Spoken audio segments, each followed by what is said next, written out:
Bonjour, bienvenue sur la chaîne des éditions Instant Présent. Aujourd'hui, j'avais envie de revenir sur un livre que nous avons édité en 2015. Il est un petit peu victime de son succès puisqu'il a été assez rapidement réimprimé et pour la deuxième ou troisième réimpression, on a décidé de modifier un petit peu la couverture et de refaire la maquette plus aux normes de ce qu'on fait aujourd'hui. Donc ça c'est la version ancienne du livre Aimer nos enfants inconditionnellement d'Alfie Kohn, ancienne version. La nouvelle qui est ici. Le contenu est le même, il a été amélioré, on a pas mal relu, il traînait ici et là quelques coquilles qu'on a pu donc rectifier. Ce livre est un livre pour moi de base dans la parentalité proximale, dans la réflexion autour de l'éducation de l'enfant. Je ne sais pas si vous connaissez le livre Serre-moi fort de Carlos González aux éditions Le Hêtre Myriadis. Eh bien c'est un petit peu son complément. On va dire, pour faire simple, parce que ça va un petit peu au-delà de ça, mais que le Serre-moi fort est très apprécié des parents de très jeunes enfants. Parce qu'il axe et il donne des exemples vraiment précis sur la petite enfance. Et que Alfie Kohn prend un peu plus de recul et parfois est très apprécié aussi par les parents d'enfants un peu plus âgés, voire de préadolescents ou d'adolescents. Et pourtant, dans son livre, tout ce qu'il dit, lorsque nos enfants sont déjà grands, on a envie de revenir en arrière parce qu'on se dit mais oui, il a raison, et pourquoi j'ai pas fait comme ça, pourquoi j'ai pas pris davantage la mesure des conséquences de mes actes et de ma façon de faire, etc. J'avais envie aujourd'hui juste de revenir sur ce livre parce que je l'ai relu à la faveur de ce nouveau toilettage que nous avons fait et j'en ai profité pour relever des passages que j'ai trouvés vraiment percutants et intéressants. Alfie Kohn n'est pas dénué d'humour, mais attention, l'humour est parfois corrosif. Il mâche pas ses mots, il dit les choses telles qu'elles sont et surtout, il étaye tout ce qu'il dit avec des références d'études et de recherches. Le livre est truffé vraiment de références. C'est donc un excellent bouquin quand on cherche à étayer nos arguments vis-à-vis des autres avec, vous savez, la recherche scientifique qui permet d'étayer les choses. On ne croit que ce qui est validé par la science. On est dans une société où on a besoin de prouver.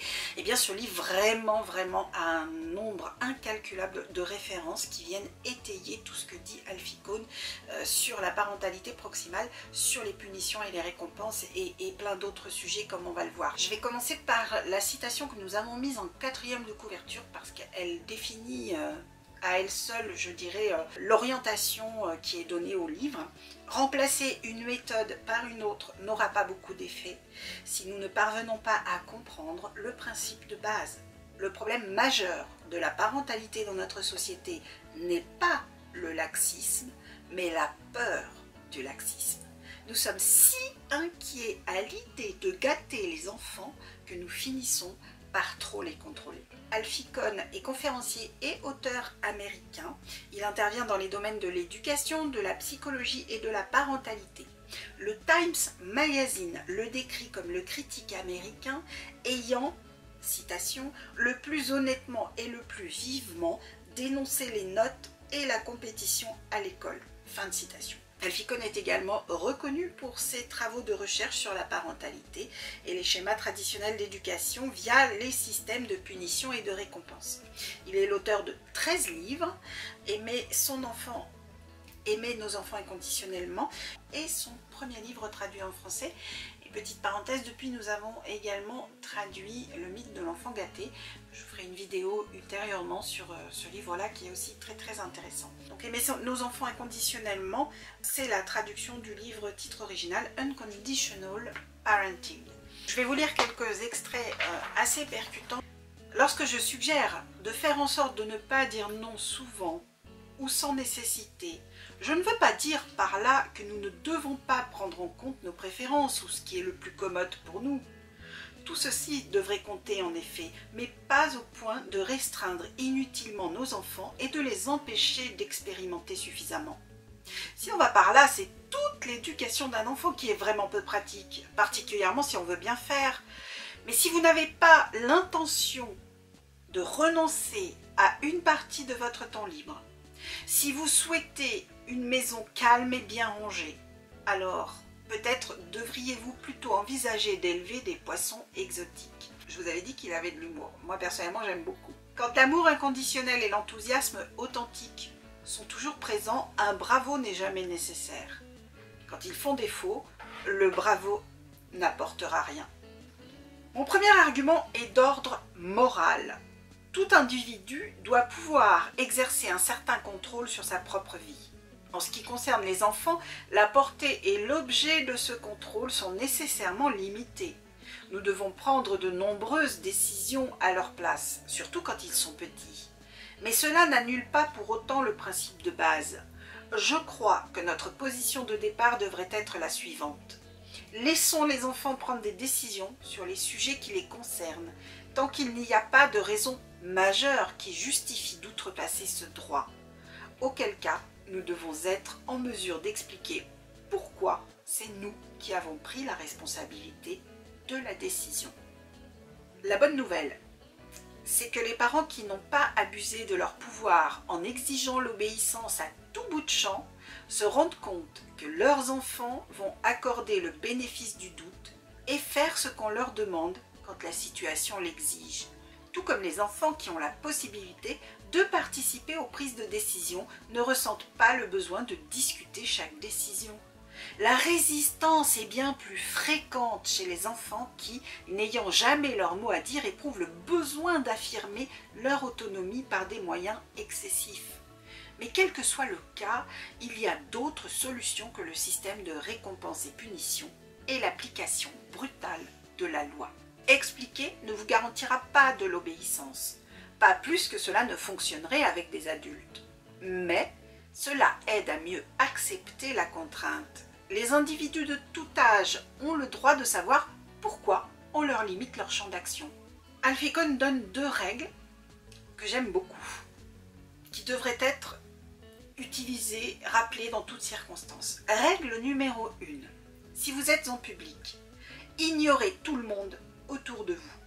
Plus vous vous inquiétez de la façon dont les autres vont juger vos capacités éducatives, plus vous risquez de répondre avec trop de contrôle et pas assez d'amour et de patience. Ce qui est en jeu, ce n'est pas ce que les gens pensent de vous, mais les besoins de votre enfant.